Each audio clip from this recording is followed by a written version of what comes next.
What's going on, guys? I'm Lakota from MYR Mediums, and today I'm going to be going over the creative process of my watercolor and ink pieces. I've had a few questions from people who have started using watercolor and got frustrated by it. It seems like to some people it can be kind of a challenging medium. It's very unforgiving, I will give it that. So I'm just going to show you my process, how I started doing it, and what was fun to me.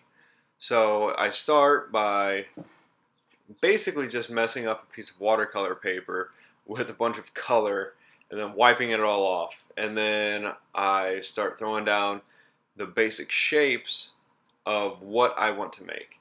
So very rarely do I start with pencil or just the line work in general. Usually I just put down the basic shapes and I'll do the line work later. It's like I'll put the color down, I'll let it saturate for a little bit, and then I'll like dab it off with a napkin, toilet paper, something like that. And because the watercolor actually, whenever it dries, becomes kind of waxy, and your ink doesn't want to stick to it sometimes. Like it's frustrating because you'll be going around doing your line work, and then there's like a section that's just a little too waxy, so the ink won't stick, and you're like sitting there with your pen just like, ugh, come on, going back and forth, and then eventually just scratch off the color. So I put it down and I dab it off, and then I'll usually do like layers of color too. I really like a grungy look to most of my stuff. So as you can see, like with the eyes, I started with a watered down black and lay that on there and let it sit and dry, and then I'll go back over it with a lighter gray. So you get those really kind of get the feel that this little dude's tired, has a lot of black around his eyes, a lot of droopy eyelids. Anyway, yeah, I'll kind of go back around like the outline of the shapes with the colors again, let those saturate, and then I'll just spit more color onto the paper and make it dirty, you know. I like this process because it gives you a lot of freedom. You don't have to. I really take to heart what like Bob Ross said. Like, there's no mistakes. You know, once you do something that you don't like, I usually just leave it and I'll incorporate it into the painting in a different way. So like mouths, for instance, the hardest thing for me is mouths whenever I start, because I don't know, I don't want all of them to have the same type of mouth, like all my creatures, and so like this guy kind of got a butthole for a mouth. It's just what happened. didn't really plan on him having a butthole mouth, but it called to me whenever I started, you know, just putting the line, you know, going and putting that mouth down on there. So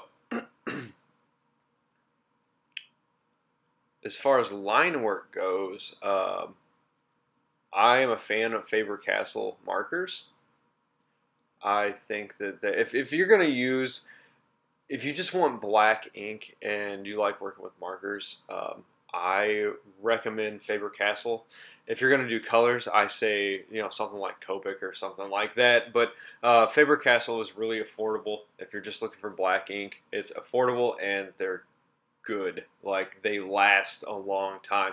I think that these markers specifically, and I draw, doodle, paint every day, and I think I've had these for 3 months now. They don't run out of ink. Sometimes I don't think they're ever going to run out of ink. I buy them, you know, by the boatload, and I still have a whole bunch of unpackaged Faber-Castell markers. So, yep, they're good quality stuff. This is not a sponsored video, by the way. I really like it. So yeah, I go through and I do the line work. I usually go with, like, start with the smallest marker, and then I'll go back over and add more wrinkles, more definition with a small marker, and then I'll go up to a medium marker for the actual outlines of stuff. As far as the shading goes, I usually just crosshatch. Sometimes I'll use charcoal to really get some definition in there, but yeah, that's pretty much it. I use acrylic for the teeth sometimes, like a really bold white acrylic for the teeth, because I just like teeth to pop. I feel like the teeth and eyes should pop the most. That's just me, though. Anyway, guys, I really want to thank you for all the support that you've shown this channel, our Instagram, just our company in general. Our website is going live, I think, like right at the beginning of September. So, I mean, we're going to have shirts, prints, originals for sale. I can't wait for it to be done. But to show our gratitude, I really wanted to do a giveaway. And I wanted it to be a good giveaway. So you would get this painting, the original Freaky Friendship, on top of this limited print. The early worm gets the bird. Prismacolors, pack of 24 Prismacolor color pencils, and then just sketchbook pencils to go along with it, and then a sketchbook to draw in. So I hope you guys like that. Now, to make all of this loot yours, all you have to do is go to the comments section, tell us what artist inspires you the most, and then for a second entry, all you have to do is share the video, screenshot it, and then share it to Instagram under hashtag MYRGiveaway.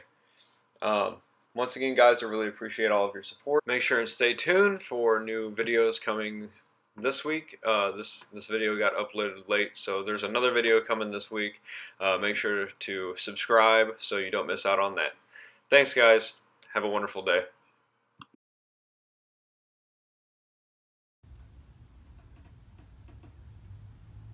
You're beautiful.